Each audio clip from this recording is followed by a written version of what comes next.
તમને કોઈ વસ્તુ ગમે કે ના ઠાકોરજી અમને આ હિંડોળો બહુ ગમે, એટલે ગમે તેના હિંડોળા ન કરાય, ગમે તેના 56 ભોગ ન કરાય, ગમે તેના અન્નકૂટ ન કરાય, ગમે તેનો પલ્લામાં પધરાવીને નંદ મહોત્સવ ન કરાય, કારણ કે આ એમની લીલા જ નથી.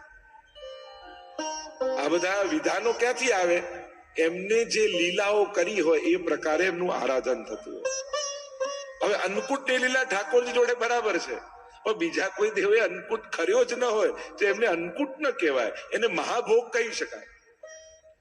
દરેકના એક વિશેષ નામ છે. જો આપણા પુષ્ટિ માર્ગી પરંપરામાં તમે જોવા જાઓ તો સામગ્રીના બધા મનોરથો છે, દરેકના એક વિશેષ નામ છે. જેમ રાજભોગ, છાક, કુનવારો, અન્નકૂટ અને 56 ભોગ. સામગ્રીને લગતા વિશેષ ભોગમાં આટલા મનોરથ આપણે કરતા હોય. રોજ ઠાકોરજી આરોગે બપોરે એને કહેવાય રાજભોગ. સખાઓની સાથે જઈને વનમાં આરોગે એ કહેવાય છાક. કુંજમાં ચારે યુથના ગોપીજનો ઠાકોરજીને આરોગ આવે એને કહેવાય કુંજવારો. ગોવર્ધન યાગ સમયે ઠાકોરજીની આજ્ઞાથી વ્રજ ભક્તોએ ગિરિરાજજીને જે ભોગ ધર્યો એને કહેવાય અન્નકૂટ. અને પ્રભુના વિવાહ નક્કી થયા રાધાજી સાથે, સ્વામીજી સાથે, અને એ સમયે વૃષભાનજીએ જે સમસ્ત બ્રજમંડલને મહાભોજ આપ્યો એને કહેવાય 56 ભોગ. તેમ સામગ્રીને લગતા જ ઉત્સવો છે, પણ એ સામગ્રીને લગતા ઉત્સવો એના વિશેષ નામથી ઓળખાય છે. તો જે મૂળ વાત હું કરી રહ્યો છું, શાસ્ત્ર વિધિની આપણે ત્યાં મહત્તા છે, અને જે પ્રકારે જેનું વિધાન બતાવવામાં આવ્યું હોય એ જ પ્રકારે એનું પૂજન કરવામાં આવે. તો જો આપણો વિષય ચાલી રહ્યો છે ગિરિરાજજીનો, તો ગિરિરાજજીની સેવાનો પ્રકાર શું છે, એના પૂજનનો પ્રકાર શું છે? એ જ ગિરિરાજજી જ્યારે તમે વ્રજમાં જાઓ ત્યારે એમ કહો છો કે મેં ગિરિરાજજીની પૂજા કરી. એ જ ગિરિરાજજી ઘરે બિરાજતા હોય તો આપણે કહીએ મેં ગિરિરાજજીની સેવા અમારા ઘરે બિરાજે છે. ત્યાં વ્રજના દેવતા છે, અમારો દેવ ગોવર્ધન નાનો. અને એટલા માટે 16उपचार ને 5उपचाર પૂજન કરવામાં આવે છે. એટલે જ દૂધનો અભિષેક કરવામાં આવે છે. ત્યાં અભિષેકની મહત્તા છે. ઘરે બિરાજતા હોય ઠાકોરજી, એમને દૂધનો અભિષેક નથી થતો, એમને આરોગ અવાય છે, પણ ગિરિરાજજીને અભિષેક થાય છે. તો એની વિધા છે, એનું વિધાન છે. એ જ રીતે યમુનાજીનું પૂજન કરવા જાઓ ત્યારે પણ એનું પૂજનનો પ્રકાર છે. આમ જે ચર્ચા આપણે કરી રહ્યા છે, શ્રી ગિરિરાજ બાવાનું મહાત્મ્ય આપણે ત્યાં વિશેષ રૂપે બતાવ્યું. એટલે જ પરિક્રમા પણ ગિરિરાજજીની કરો છો, એ પણ પૂજનનો એક અંગ છે. તમે ઘરે પણ પૂજન કર્યું હશે ને તો ભૂદેવ કહેશે હાથ આમ ગોળ ગોળ ફેરવો, પરિક્રમા પદે પદે. જે 16 સ્ટેપ પૂજાના છે એમાં એક સ્ટેપ પરિક્રમા પણ છે. એટલે ગિરિરાજજીની પરિક્રમા કરવામાં આવે છે. 7 કોષની પરિક્રમાનો પ્રકાર આપણે ત્યાં છે. ગિરિરાજજીના 5 સ્વરૂપો માનવામાં આવે આપણે ત્યાં, કે જ્યારે કોઈ વૈષ્ણવ ગિરિરાજજીની પરિક્રમા કરે તો આ 5 માંથી કોઈ એક સ્વરૂપે ગિરિરાજજી નિશ્ચિત એમને દર્શન આપે છે. આજે પણ ગિરિરાજજીનું એક સ્વરૂપ છે ગાયનું, બીજું સ્વરૂપ છે ભુજંગ સર્પનું, ત્રીજું સ્વરૂપ છે ગોવાલનું, ચોથું સ્વરૂપ ગિરિરાજજીનું છે રત્ન જડિત ગિરિરાજજીનું રૂપનું. એમ અનેક અત્યારે વધારે ચર્ચામાં નથી જતા, 5 સ્વરૂપો ગિરિરાજજીના બતાવવામાં આવ્યા. આમાંથી કોઈ એક સ્વરૂપે નિશ્ચિત ગિરિરાજ બાબા દર્શન આપે છે. ગિરિરાજ બાબાનું મહાત્મ્ય વિશેષ રૂપે વર્ણિત કરવામાં આવ્યું. શ્રી ગિરિરાજજીના આરાધનનો ક્રમ બતાવ્યો ઠાકોરજીએ. ગોવર્ધન પૂજા કરી છે અને ઇન્દ્રને સમાચાર મળ્યા કે આ વ્રજવાસીઓએ ઇન્દ્રયાગ બંધ કરી અને કોઈ નવો ગોવર્ધન યાગ શરૂ કર્યો છે. જો ગિરિરાજજીમાં મુખારવિંદ છે, તમને વ્રજમાં બીજે ક્યાંય મુખારવિંદ નહીં જોવા મળે. વ્રજને જો એક આકાર માનો, મનુષ્ય આકારે, તે વ્રજ સ્વરૂપનું મુખ એ ગિરિરાજ. આટલી વસ્તુને ભગવાનના મુખ આપણે ત્યાં માનવામાં આવે. એક યજ્ઞ કુંડ એ ભગવાનનું મુખ છે. એટલે જયારે યજ્ઞ કરતા હોય ત્યારે બ્રાહ્મણો કે આમ ન નાખો, આ રીતે આરોગ આવતા હોય, જમાડતા હોય એ રીતે પધરાવવામાં આવે. તો યજ્ઞ કુંડ એ મુખ છે. બીજું કહ્યું, બ્રાહ્મણનું મુખ એ ભગવાનનું મુખ માનવામાં આવ્યું. એટલે જ આપણે ત્યાં કોઈ શુભ કાર્ય કરીએ તો બ્રહ્મ ભોજન કરવામાં આવે. બ્રાહ્મણસ્ય મુખમાસી રજાયત, ભગવાનના મુખમાંથી પ્રગટ થયા છે અને એટલા માટે મુખનો ભાવ કરીએ છીએ. ત્રીજું, ગાયનું મુખ એ ભગવાનનું મુખ માનવામાં આવે છે. કોઈ પણ, અને વૈષ્ણવનો તો નિયમ જ હોય, રોજ ગૌગ્રાસ કાઢે, એ ગાય પણ ભગવાનનું મુખ માનવામાં આવે છે. એમ ચોથું, આ ગિરિરાજ બાબાનું મુખારવિંદ એ પણ સાક્ષાત ઠાકોરજીનું મુખારવિંદ છે. જ્યાં ગિરિરાજ બાબાને આરોગાવો છો તમે, ત્યારે સાક્ષાત પ્રભુ એ મુખારવિંદ દ્વારા અંગીકાર કરે છે. ઇન્દ્રને સમાચાર મળ્યા કે આ વ્રજવાસીઓએ ગોવર્ધન યાગ શરૂ કર્યો ને ઇન્દ્ર યાગ બંધ કર્યો છે. પ્રલય કાળના વર્ષા કરતા સંવર્તક નામના મેઘોને આજ્ઞા કરી કે જાઓ સમગ્ર બ્રજને ડુબાડી દો. કાળા કાળા વાદળો ઘેરાવા લાગ્યા બ્રજમાં, મોટી મોટી શિલાઓ પડતી હોય એવી બૂંદો પડવા લાગી વર્ષાની. ગભરાયા બ્રજવાસીઓ, અરે શું થવાનું છે? પ્રલય થવાનો સમય આવ્યો, ઇન્દ્ર કોપાયમાન થયા છે, બ્રજને ડુબાડી દેશે. ભાગતા ભાગતા આવ્યા પ્રભુ પાસે. પ્રભુએ કહ્યું, ગભરાવશો નહીં, જેનું આરાધન આપણે કર્યું છે એ ગિરિરાજ બાબા આપણી રક્ષા કરશે. અને બધા જ બ્રજવાસીઓને કહ્યું, ગાયો આદિ બધી જ સામગ્રીઓને લઈ, ગાય આદિ બધા જ પશુઓને લઈ સાથે જોડી અને આવો ગિરિરાજજીની શરણમાં જઈએ. અને બધાને લઈને ઠાકોરજી પહોંચ્યા છે ગિરિરાજજીની તળેટીમાં અને પોતાના વામ ભુજાની કરિષ્ઠા ઉપર બોલો ગોવર્ધન નાથ કી જય. ભારે વર્ષા થઈ રહી છે. ગિરિરાજ બાબાને ધારણ કર્યા છે ઠાકોરજીએ ટચલી આંગળીમાં. ચતુર્ભુજ રૂપ પ્રભુએ ધારણ કર્યું. ટચલી આંગળીમાં ગિરિરાજજીને ધારણ કર્યા. જમણા હાથમાં શંખ લીધો. શંખ એ જલનું આધિદૈવિક સ્વરૂપ છે. એટલે જેટલી વર્ષા થાય છે એ ઠાકોરજી શંખમાં શોષી લે છે. અને બીજી બે ભુજાથી શ્રી ઠાકોરજી એ વેણુનાદ કર્યો. થયું કે 7 દિવસ સુધી ભૂખ્યા તરસ્યા બ્રજવાસીઓ રહેશે કેમ? એટલે એમનું દેહભાન ભૂલાઈ જાય એટલા માટે ઠાકોરજી વેણુનાદ કર્યો. પહેલા તો જયારે ગિરિરાજજીએ ધારણ કર્યું ને એટલે બધા જ દોડીને લાકડી લઈને આવી ગયા બ્રજવાસીઓ. લાકડી લગાવી દીધી ગિરિરાજજીની નીચે અને કહેવા લાગ્યા, કનૈયા તું છોડ દે, હવે તું છોડી દે, અમે લાકડી લગાવી દીધી. ઠાકોરજીને થયું હજી સાધનનું બળ છે. એટલે જ આપણા ભક્તિ માર્ગમાં નિસ્સાધનતા જ સૌથી મોટું સાધન છે. બધો જ પ્રયાસ કરીને પણ વૈષ્ણવનો ભાવ શું હોય? ઠાકોરજીની કૃપાથી થશે. આપણે ત્યાં ન બુદ્ધિ બળ, ન પુરુષાર્થ બળ, ન ભાગ્ય બળ. વૈષ્ણવ તો એક કૃપા બળના આધાર પર ચાલતા હોય છે.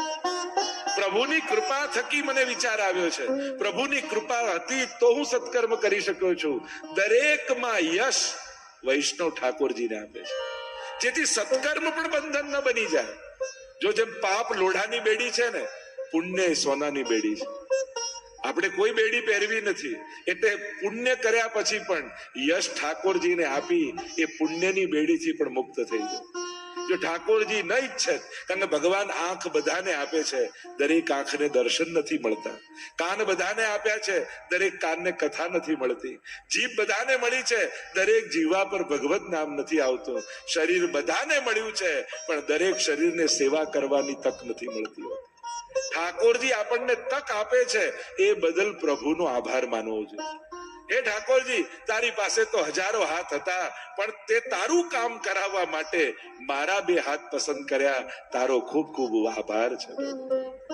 સત્કર્મમાં પણ પ્રભુનો આભાર માનો, કારણ કે એણે આપણને એના કામ કરવા માટે પસંદ કર્યા છે. કરાવનારા ઠાકોરજી છે, ઈચ્છનારા અને વિચાર આપનારા ઠાકોરજી છે. વૈષ્ણવે હંમેશા ધ્યાન રાખવું, જ્યારે કંઈ પણ આપણા થકી સારું થાય ત્યારે એનો યશ ઠાકોરજીને આપવું. જ્યારે કોઈ પણ સત્કર્મ તમે કરો ને, તો છેલ્લે એ દિવસે પ્રભુને પગે લાગવા જજો, દંડવત કરવા જજો. અને તમને જે યશ મળ્યો, તમને જે કીર્તિ મળી, તમને જે સત્કર્મ કરવાનો મોકો મળ્યો, એ બદલ ઠાકોરજી પાસે જઈ બધું પ્રભુને સમર્પિત કરી દેજો કે પ્રભુ આ બધું તારું હતું, તું મારી સાથે હતો. એટલે લોકોને એમ થયું કે મેં કર્યું છે, પણ બળ તો પીઠ બળ તો તારું જ હતું. કહેતા ને કે એક છોકરાએ બહુ સરસ જવાબ આપ્યા ક્લાસરૂમમાં. એટલે ટીચર એમ કહ્યું કે આને સારા જવાબ આપ્યા છે, બધાએ આને બહુ રિસ્પેક્ટ આપવું, કાલથી ખૂબ માન આપવું. બીજા દિવસે સ્કૂલ આવ્યો, સ્કૂલ આવ્યો એટલે જે ચોકીદાર સ્કૂલનો હતો એને કહ્યું ગુડ મોર્નિંગ સર. પેલા તો મને સર કહે છે, ખુશ થઈ ગયો, આટલું બધું માન મારું. આગળ ગયો તો બધા વિદ્યાર્થીઓ ક્લાસના ઉભા હતા, એમણે પણ કહ્યું ગુડ મોર્નિંગ સર. હવે આટલું બધું મારું માન, મને સર કહીને બોલાવે છે. આગળ ગયા તો ટીચર ઉભા હતા, એમણે પણ કહ્યું કે ગુડ મોર્નિંગ સર. પેલો તો ફૂલાતો જાય, મને સર કહીને ટીચરો બોલાવે છે. હજી આગળ ગયો તો વાઇસ પ્રિન્સિપાલ ઉભા હતા, એમણે કહ્યું ગુડ મોર્નિંગ સર. ત્યારે પેલાને થયું કે કંઈક ગડબડ છે. એને પાછળ વળીને જોયું ને તો પાછળ પ્રિન્સિપાલ ચાલતા ચાલતા આવતા હતા. લોકો એમને કહેતા હતા અને આને એમ થયું કે મને કે છે. એમ જ્યારે આપણી પ્રશંસા થાય ત્યારે બે ઘડી ઉભા રહીને પાછળ વળીને જોજો, ચોક્કસ ભગવાન તમારી પાછળ ઉભા છે. લોકો એની પ્રશંસા કરે છે અને આપણે એમ માનીએ છીએ કે આપણી પ્રશંસા થઈ રહી છે. આ પીઠબળ પરમાત્માનું હોય ને તો જ સત્કર્મોમાં સફળ થઈ શકાય છે. નહીં તો આ દુનિયાના લોકો આપણને સારું કરવા દેવા નથી. પાપ કરતા તો રોકે, પુણ્ય કરતા નડે એવા લોકો છે દુનિયાના. સારું કરવું એ સહેલું નથી, એના માટે પણ ઈશ્વરની કૃપા જોઈએ, ત્યારે આ દુનિયામાં કંઈક સારું કરી શકાય છે. બાકી અઘરું છે. ઉલટાના પાપ કરવા હશે ને તો 25 જણા ભેગા થઈ જશે, પણ સારું કરવું હશે ને તો સાથે રહેલા 5 વિરોધમાં આવી જશે.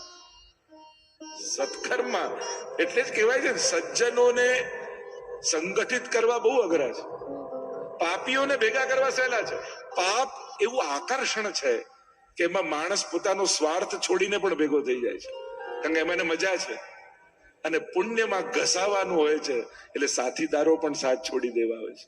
એટલે જ સત્કર્મ કરતા હોઈએ ત્યારે લોકો સાથે છે કે નહીં એ જોવા કરતા ઠાકોરજી મારી સાથે છે કે નહીં એનો વિચાર સતત કરો.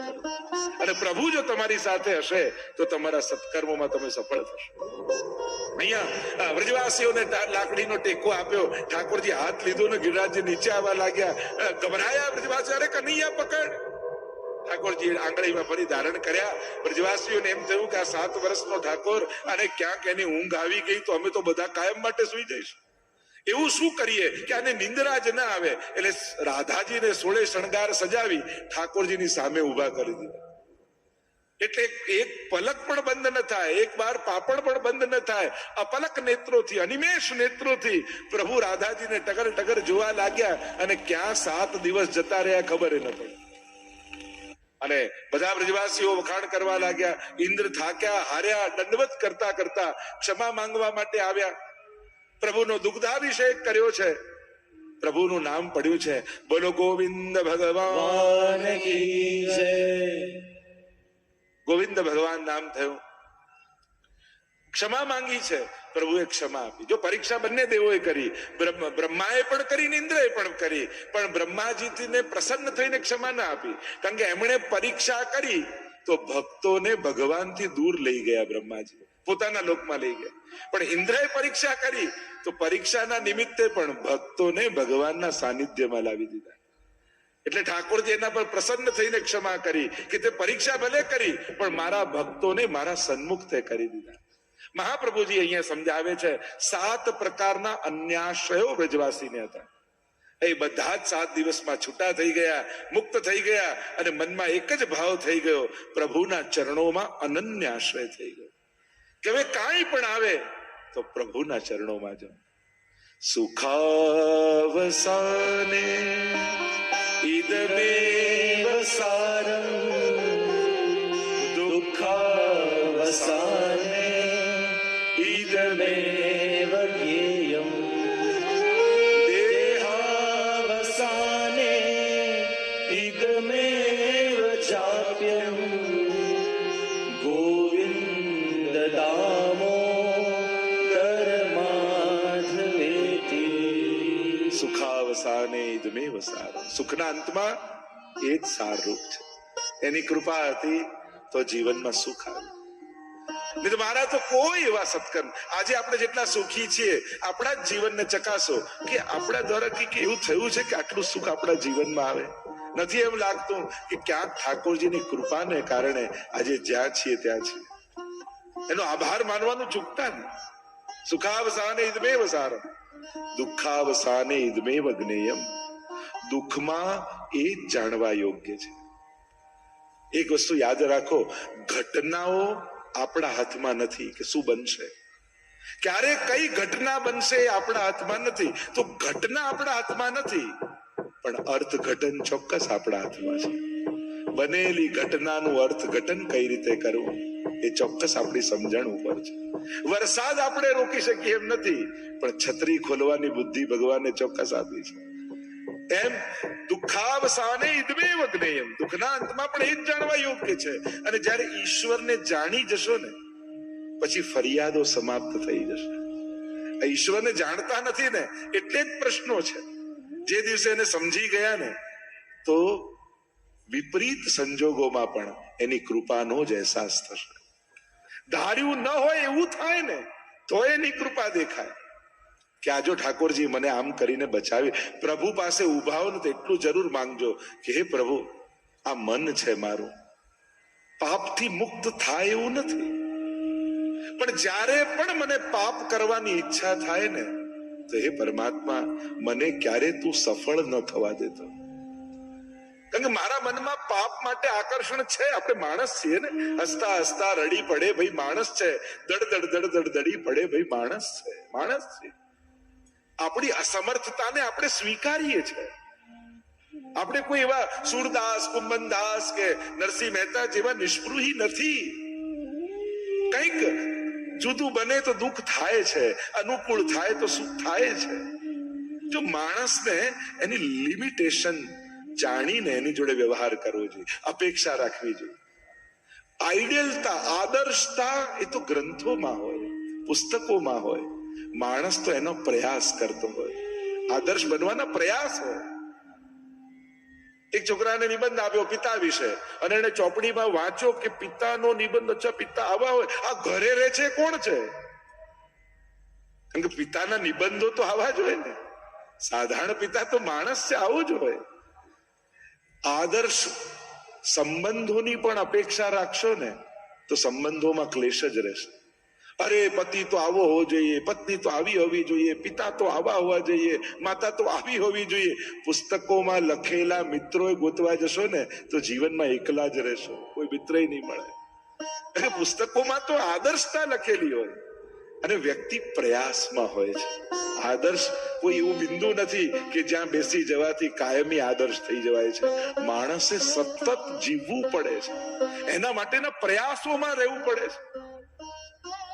એટલે સંબંધો, સાંસારિક સંબંધોમાં પણ આદર્શતાની કલ્પનામાં રહેશો ને તો એ કલ્પના જગત છે. તમે હકીકતમાં ક્યારે આનંદમાં નહીં રહી શકો. એટલે વ્યક્તિના લિમિટેશનો સાથે એને સ્વીકારો. આધ્યાત્મિક ક્ષેત્રે પણ ભક્ત આવો હોવો જોઈએ, ગુરુ આવા હોવો જોઈએ, આવા હોવો જોઈએ. આદર્શતાના તો બધા પ્રયાસમાં છે. વ્યક્તિ તો આવા જ હોય, ભક્ત તો આવા જ હોય. અનેક દોષોથી છીએ આપણે ભરેલા, પણ મનમાં ઉત્તમ થવાની મનોકામના છે.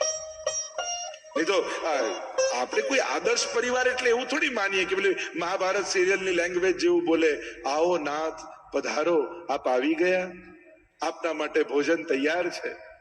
જો આવું બોલે ને તો વધારે ડરી જાય પતિ, આજે કંઈક મોટું થવાનું છે. જો આટલું બધું માન આપીને કોઈ બોલાવે તો કે આદર્શ પરિવાર એને થોડી કહેવાય. આદર્શ તો એમ જ કહેવાય, જમી લો નહીં તો પાછું ગરમ નહીં કરું. ઘરે તો આવું જ હોય. ક્લેશ, પ્રેમ, સૌહાર્દ, મનદુખ, આત્મીયતા, આ બધાનું ભેગું કરીને એક જીવન બને છે. પણ તમે કોઈ કાલ્પનિક જગતમાં જીવવા જશો ને તો આ મળેલા સંસારનો આનંદ નહીં માણી શકે. જે વ્યક્તિ અનુકૂળ લોકોને જ ગોતતો હોય છે ને, જો 7 અબજ લોકો દુનિયામાં છે પણ આપણને ફાવે કેટલા જોડે? અમારું તો 7 જણાનું ગ્રુપ, જ્યાં જઈએ ભેગા જઈએ, અમને બીજા કોઈ જોડે ના ફાવે. એટલે 7 અબજ લોકોમાં આપણને ફાવે 7 જણા જોડે, 5 જણા જોડે, 4 જણા જોડે. અને ગમતા લોકો જોડે જ જો તમે ખુશ રહી શકશો ને તો તમારા જીવનનો બહુ ઓછો ભાગ ખુશીમાં જશે. ગમતા લોકો જોડે ઘરે કેટલી વાર હોઈએ? દિવસમાં 2-4 કલાક. 10 કલાક તો ન ગમતા લોકો જોડે ધંધામાં બેસવું પડતું હોય છે. એટલે કે જીવનનો સરવાળો કરો તો મોટા ભાગનો સમય ન ગમતા લોકોની વચ્ચે જ માણસ કાઢતો હોય છે. અને ત્યાં જો આનંદમાં રહેતા નહીં શીખો તો જીવનનો મોટો હિસ્સો ક્લેશમાં જશે, દુઃખમાં જશે. એટલે વિપરીત લોકોની વચ્ચે પણ પ્રસન્ન કેમ રહી શકાય એ કળા માણસે શીખવી છે. તો જે ચર્ચા આપણે કરી રહ્યા છીએ અહીંયા, ઇન્દ્રએ પરીક્ષા કરી પણ પ્રભુએ ક્ષમા આપી, કારણ કે તે ભક્તોને ભગવાનની સન્મુખ કર્યા. બધા વ્રજવાસીઓ પ્રશંસા કરવા લાગ્યા, અરે કનૈયા તારામાં તો ખૂબ બળ છે. પણ આ તો યશોદાના પુત્ર છે ને. ઠાકોરજી પુત્ર કોના છે? નંદ અને યશોદાના. નંદ કોણ? જે બધાને આનંદ વાંટે એ નંદ. અને યશોદા કોણ? કર્યું બધું જ પોતે હોય પણ યશ બીજાને વાંટી દે એ જ યશોદા છે. તો અમારા ઠાકોરજી પણ કરે છે બધું પોતે જ, પણ ક્યારેય યશ લેવા માટે આગળ નથી આવતા, એ બધાને યશ વાંટી દે છે. ઘણી વાર લોકો કહે નહીં એમ ભગવાન હોય તો દેખાય નહીં. અરે થોડું કરીને જે આગળ આગળ દેખાય માણસ, અને બધું જ કરી જે ક્યાંય ન દેખાય એ તો ભગવાન છે. એ તો એનો ભગવત્તાનો સ્વભાવ છે. એને દેખાવાની આદત જ નથી. કરે છે બધું જ, પણ એને ક્યારે દેખાવાની આદત નથી. કોઈ કાર્યનું યશ ભગવાન ક્યારે લેતા નથી. અને ભગવાનનો ભક્ત પણ એવો જ હોય, કરે બધું જ પોતે, યશ લેવાનો વારો આવે ત્યારે બધાને વાંટે. આ તો બધાનો સાથ હતો એટલે, આ તો બધા જોડે હતા એટલે, આ તો પરિવારનો સાથ હતો એટલે જે કાંઈ પણ યશ મળ્યો હોય પ્રસાદ માનીને બધાને વાંટી દે. વૈષ્ણવ માટે જે પણ એને જીવનમાં મળે છે ને, એ એના કર્મોનું સફળતાનું ફળ નથી, ઠાકોરજીની પ્રસન્નતાનો પ્રસાદ માને છે. અને પ્રસાદને ખવાય નહીં, પ્રસાદને વંટાય. આપણે ત્યાં તો મહાપ્રસાદની મહત્તા છે ને. ઠાકોરજીને ધરીને લઈએ એ પ્રસાદ, અને વૈષ્ણવને વાટી જે બચે એને ગ્રહણ કરો એ મહાપ્રસાદ છે. એટલે જીવનમાં પણ જે મળ્યું છે એને મહાપ્રસાદ માનીને સ્વીકારજો. જે મળ્યું એને વાટો અને બચે પછી ગ્રહણ કરો તો એ ઠાકોરજીનો મહાપ્રસાદ બની જશે. એ બંધન, જો જમવાનું બંધન હોય, પ્રસાદ લેવાનું કોઈ બંધન ન હોય. તમે જમવા જાઓ તો એક કર્મ છે, પણ પ્રસાદ લેવા બેઠા હોય એને શેનું બંધન? પોતાના કામ માટે દોડે તો બંધન છે, સેવા માટે દોડે એ તો બંધનોમાંથી મુક્તિ છે. એટલે જ્યારે આપણા કર્મોના કેન્દ્રમાં કૃષ્ણ બિરાજી જાય છે ત્યારે ભરેલું પ્રત્યેક ડગલું ગાંઠોને ખોલનારું થઈ જાય છે. જ્યારે તમારા લક્ષ્યો ઉત્તમ હોય છે, અલૌકિક હોય છે, ત્યારે એના માટેના કરેલા લૌકિક પ્રયાસો પણ તમારી લૌકિક ગાંઠોને ખોલનારા હોય છે. કારણ કે તમારું લક્ષ્ય ભગવાન છે, સેવા છે, ઉત્તમતા છે, અલૌકિકતા છે. અને અલૌકિકતા તરફની ગતિ એ આપણા લૌકિક બંધનોને ખોલનારી હોય છે. અહીંયા પ્રભુ બોલ્યા, જ્યારે બધા યશ આપવા લાગ્યા ત્યારે ઠાકોરજી બોલ્યા છે, કछु માખન કો બલ બઢ્યો, કछु ગોપન કી સહાય, અરે રાધે જો કી કૃપા તે मैंने गोवर्धन लियो, कछु माखन को बल बढ़्यो. આ તો વ્રજવાસીઓ તમે માખણ ખવડાવજો ને એનાથી મને તાકાત આવી, તમે ઉચકી લીધો. યશ આપ્યો વ્રજવાસીઓ. કछु ગોપન કીની સહાય, આ ગોપોએ લાકડી લગાડી એટલે ઉચકાયો, હું એકલો થોડી ઉચકી શકું. અરે રાધે જો કી કૃપા તે, આ રાધાજી સામે ઉભા રહ્યા ને, અને એમને જોઈને મને એવું બળ આવી ગયું કે ક્યારે ગિરિરાજજીને ઉચકાઈ ગયા મને ખબર ન પડી. મેને ગોવર્ધન લિયો. આમ ઠાકોરજીએ યશ બધાને વાટી દીધો. ગોવર્ધન યાગની કથા આવી, ઠાકોરજીએ ગોવર્ધન પૂજાનો ક્રમ બતાવ્યો, અને એ ક્રમ આજ સુધી વ્રજમાં ચાલી રહ્યો છે, કૃષ્ણ ભક્તિમાં ચાલી રહ્યો છે. કારણ કે પ્રભુએ કોઈનું પૂજન કરવાનું કહ્યું હોય તો એકમાત્ર ગિરિરાજજી છે, ગોવર્ધન ગિરિરાજ બાવા છે. અને વૈષ્ણવમાં તો વિશેષ મહત્તા, કૃષ્ણ ભક્તોમાં તો વિશેષ મહત્તા ગિરિરાજજીની માનવામાં આવે છે.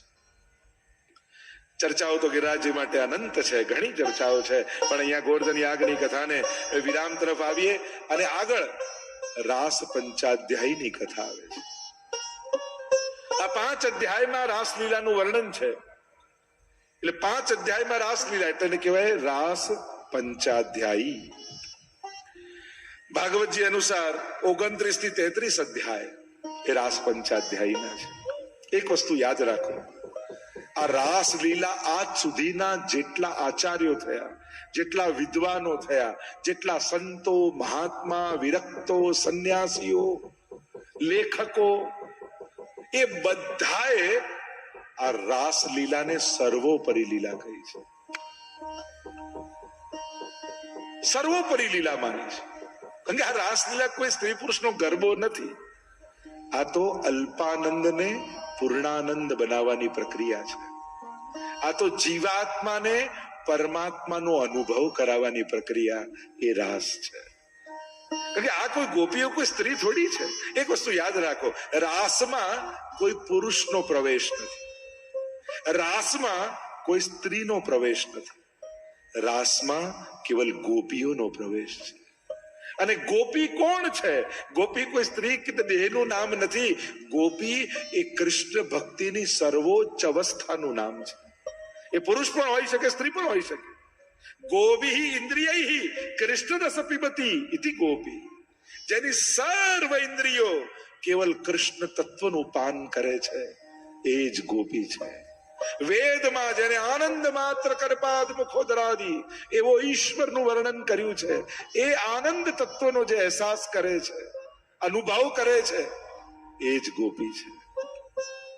અહીંયા વ્રજમાં પણ જે ગોપીઓ છે એ કેવલ કોઈ સ્ત્રી દેહધારી નથી. બે પ્રકારના ગોપીજનો મુખ્ય રૂપે વ્રજમાં છે. એક શ્રુતિ રૂપા ગોપીજનો, બીજા ઋષિ રૂપા ગોપીજનો. વેદની શ્રુતિઓ, ઋચાઓ, જેને ભગવાનના ગુણગાન ખૂબ કર્યા, ખૂબ ભગવાન વિશે ગાયું, પણ ભગવાનનો અનુભવ ન કરી શકી.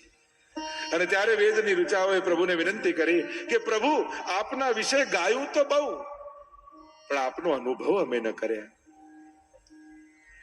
આપની સ્વરૂપનો અનુભવ અમને ક્યારે થાય? અમે ગાઈએ તો છે કે આનંદ માત્ર કરપાદ મુખોદરા રસો વૈસ, આ પરમ આનંદ રસરૂપ છો, પણ એનો અનુભવ અમને નથી. અને ત્યારે પ્રભુએ કહ્યું કે જ્યારે કૃષ્ણ સ્વરૂપે, પૂર્ણ સ્વરૂપે પધારીશ, ત્યારે તમે વ્રજમાં ગોપીઓ બનીને પધારજો, તો તમને મારા પૂર્ણાનંદનો અનુભવ કરાવીશ. તો એ જે યુથ છે ગોપીઓનું, એ છે શ્રુતિ રૂપા ગોપીજનો. અને બીજા ઋષિઓ છે, બીજા ગોપીઓ છે ઋષિ રૂપા ગોપીજનો. ભગવાન રામ જ્યારે દંડકારણ્યમાં પધાર્યા, મોક્ષ સુધીના આનંદને અનુભવ કરી ચૂકેલા એ ઋષિઓ ભગવાનને જુએ છે, ત્યારે ભગવાનને જોઈને અધિક કોઈ આનંદ પામવાની ઈચ્છા જાગે છે. અને ત્યારે ઋષિઓ પ્રશ્ન કરે છે કે પ્રભુ, અમે તો એમ જાણ્યું હતું કે બ્રહ્માનંદ, મોક્ષાનંદ એ અંતિમ આનંદ છે, તો એ આનંદ પામ્યા પછી પણ આપને જોઈને બીજો કયો આનંદ પામવાની ઈચ્છા થાય છે? ત્યારે પ્રભુએ કહ્યું, એ છે મારું સ્વરૂપાનંદ, મારું ભજનાનંદ. ત્રણ પ્રકારના આનંદ શાસ્ત્રોએ કયા? વિષયાનંદ, બ્રહ્માનંદ અને ભજનાનંદ. તો પ્રભુ, આપના સ્વરૂપાનંદનો અનુભવ અમને કઈ રીતે થાય? કહ્યું કે હમણાં તો મર્યાદા પુરુષોત્તમ રૂપે છો, જ્યારે પુષ્ટિ પુરુષોત્તમ કૃષ્ણ બનીને આવું, ત્યારે તમે ગોપીઓ બનીને આવજો. અને એ દંડકારણ્યના ઋષિઓ ગોપીઓ બનીને આવ્યા. એ યુથ છે ગોપીઓનું, ઋષિ રૂપા ગોપીજનોનું. તો આમ શ્રુતિઓ અને ઋષિઓ આ બંને ગોપીઓ બનીને આવી એ વ્રજની આ ગોપીજનો છે. તો ત્રણેય આનંદ, વિષયાનંદ, બ્રહ્માનંદ, સ્વરૂપાનંદ. તો મુક્તિનો આનંદ કયો છે? જો બે વસ્તુ છે, એક પેંડો થઈ જવો અને એક પેંડો ખાવો. પેંડા બની જવું એ મોક્ષ, અને પેંડો ખાવો એ સ્વરૂપાનંદ, ભજનાનંદ, प्रभुना स्वरूप नो आनंद. आइए पंचाध्यायी में प्रवेश करते हैं. जो अधिकारियों कथा है, बधी बात बधा माटे नहीं होती, या बधी बात बधाने बधी ज रीते न कहेवाय. दरेकनो एक अधिकार होय. જેમ કોઈ નાનકડું બાળક એમ પૂછે કે પપ્પા ગાડી કેમ ચાલે, તો આપણે સ્ટેરિંગ બતાવીએ કે આ સ્ટેરિંગ થી ચાલે. એનાથી મોટો થોડો સમજદાર વ્યક્તિ હોય એને પૂછે કે કાર કેમ ચાલે, તો એને કહી કે પેટ્રોલ થી. અને ઓટોમોબાઈલ એન્જિનિયરિંગ ભણતો હોય તો પછી આખું એન્જિન કઈ રીતે વર્ક કરે એ શીખવાડવામાં આવે. એમ જ જિજ્ઞાસુ શ્રોતા કેવા અધિકારનો છે એ પ્રકારે એને સમજ અપાય. અહીંયા રાસલીલા સાંભળતા પરીક્ષિત મહારાજને પોતાને પ્રશ્ન થઈ ગયો કે આ રીતે ગોપીજનો દોડ્યા અને પ્રભુ એમનો ઉદ્ધાર એમના પર કૃપા કરી, આવું કેમ? ત્યારે સુખદેવજીએ ખુલાસો કરતા કહ્યું, રેમે રમેશો વ્રજ સુંદરી ભી અતાર બકા સ્વ પ્રતિબિંબ વિભ્રમ. આ તો એવી નિર્દોષ લીલા છે જેમ એક નાનકડું બાળક અરીસામાં પોતાના પ્રતિબિંબની સાથે રમે, એવી નિર્દોષ લીલા છે. બોલો વલ્લભાધીશ કી